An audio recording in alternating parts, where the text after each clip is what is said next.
Digested खबर आ सकती है, तो हो सकता है स्टॉक रिएक्ट करे।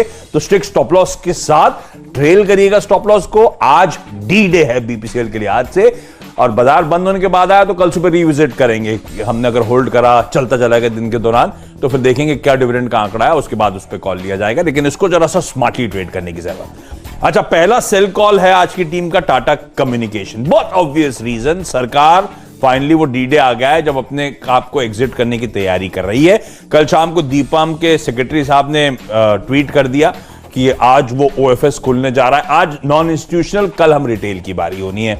अब 10% स्टेक बेच रही है सरकार। रिस्पॉन्स अच्छा आया तो 6% और, यानी कि 16% ऑफलोड करने की तैयारी है, और तगड़ा डिस्काउंट है।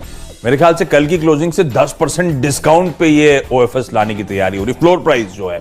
तो ये बट ऑब्वियस से प्रेशर में रहेगा। अब इस तगड़े प्रेशर के बाद आज देखेंगे रिस्पॉन्स नॉन इंस्टीट्यूशनल्स का एंड ऑफ डे कैसा आता है। उसके बाद डिसाइड करेंगे कल इस गिरावट के बाद इसको फिर लॉन्ग करने की तैयारी करनी है या छोड़ दिया जाए। तो उसकी जल्दबाजी ना करिएगा। अच्छा खासा स्टेक सेल हो रहा है, मैसिव डिस्काउंट पे हो रहा है, तो मुझे लगता है आज ये बट ऑब्वियस प्रेशर में रहेगा। गैप डाउन बहुत तगड़ा हो गया तो इस ट्रेड को अवॉइड करेंगे। सो शुरुआत के बाद प्रेशर बनना शुरू हो तो मुझे लगता है अच्छे खासे मीनिंगफुल कट्स इस स्टॉक में शायद आज देखने को मिले, उसको चेज करने के मौके होंगे। आप स्टॉप लॉसेस और टारगेट्स को इस लिहाज से रिविजिट करेंगे। ये तो कल के क्लोज के जो शायद आज बेमाने हो जाएं ओपनिंग के बाद से। प्रदीप, बचे हुए स्टॉक्स? जी हाँ, तो दो और गेंदबाज हैं, उनको निपटा लेते हैं। पहले ही आईआरसीटीसी पे बेचने की सलाह बन रही है। इसकी वजह यह है कि देखिए, जिस तरह से काफ़ी सारे लोग जो मैच देखने जाने वाले थे वो मैच देखने नहीं जाएंगे, उनको अपने टिकट कैंसिल करने होंगे क्योंकि मैच में जाना अलाउड नहीं है। अब बिना दर्शकों के मैच होने वाला है। दूसरी तरफ शादियों में भी 50 से ज़्यादा लोग नहीं आ सकते, तो जो मेहमान आने वाले थे वो अब नहीं आएंगे। और जिस तरह से क्वारंटाइन के नियम और कड़े होते जा रहे हैं, उसको देखते हुए जो अदरवाइज पे लेजर ट्रैवल है वो उसमें कटौती देखने को मिलेगी आपको। और ये पीक सीजन की तरफ हम बढ़ रहे थे, जबकि काफ़ी ज़्यादा लोग फाइनली बाहर निकलने की तैयारी में थे। और चिंता की बात यह कि एक के बाद एक राज्य में, जहां पहले आप महाराष्ट्र, केरल, एक दो जगह पे दिक्कत देख रहे थे, अगर गुजरात ने भी ये कैंसिलेशन किए हैं मैचेस के लिए, और काफ़ी सारी जगहों पे अभी भी वैक्सीनेशन की रफ्तार बहुत धीमी है, जो एक चिंता का विषय बनती हुई नजर आती है। और ये स्टॉक काफ़ी तेज़ी से बढ़ा था और अब ये रिवर्सल की तरफ है, इसलिए आईआरसीटीसी पे बेचने की राय बनेगी। और आईबुल हाउसिंग एक और स्टॉक है जहां पे बेचने की राय बन रही है। इसकी वजह यह है कि एक तो काफ़ी वक्त के बाद ये एक तेज़ी के दौर में निकल कर आया था।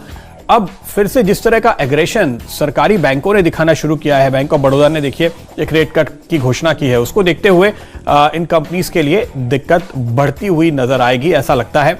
एनबीएफसीज पे खास तौर पे हमने प्रेशर बनते हुए देखा है, और आप चार्ट पे भी देखेंगे आईबुल हाउसिंग आपको एक क्लियर कट ब्रेकडाउन दिखाता हुआ नजर आ रहा है। तो यहाँ पर आपके लिए जाहिर तौर पे बुरी खबर की तरफ इशारा है, और मुंबई, महाराष्ट्र में खास तौर पे इनका बड़ा कारोबार है। ऐसी स्थिति में अगर आप एक लोकल एंगल भी देखें कि जिन मार्केट्स पे ज्यादा असर हो रहा है वहां पे इनके बिजनेस का अच्छा खासा कॉन्सेंट्रेशन है, उसको देखते हुए आपको यहाँ पर एक बेचने का मौका दिखाई देता है। तो ये होगा चौथा गेंदबाज। एक और करते हैं, पांचवा हो जाए तो? नहीं, मेरे पास तो 4 ही गेंदबाज हैं। आप नहीं, 5 स्टॉक हो गए ना पूरे? अभी डिपेंडेबल बाकी है। हाँ, 5 हो गए। हाँ, अच्छा आईआरसीटीसी के लिए लेकर एक और इंटरेस्टिंग था। बहुत सारी रिपोर्ट्स सजेस्ट करी थी 1 अप्रैल से शायद रेगुलर सर्विसेज की शुरुआत हो जाएगी, ट्रेन सर्विसेज नॉर्मल रिजम्पशन हो जाएगा। अभी मुश्किल लग रहा है जिस तरह से स्पाइक आने शुरू हुआ है, तो इसीलिए भी शायद थोड़ा सा मूड बिगड़ रहा हो। अच्छा, अब डिपेंडेबल की बारी। आप लोग की स्क्रीन पर आज का मिस्टर डिपेंडेबल स्टॉक आएगा, वो है एनआईआईटी लिमिटेड। तो एक कैश मार्केट का छोटे स्टॉक से आज वो डिपेंडेबल पे भरोसा। इसका कल बाजार बनने के बाद अपडेट आया था। इसने एक यूएस फाइनेंशियल सर्विसेज कंपनी के साथ 5 साल का करार करा है।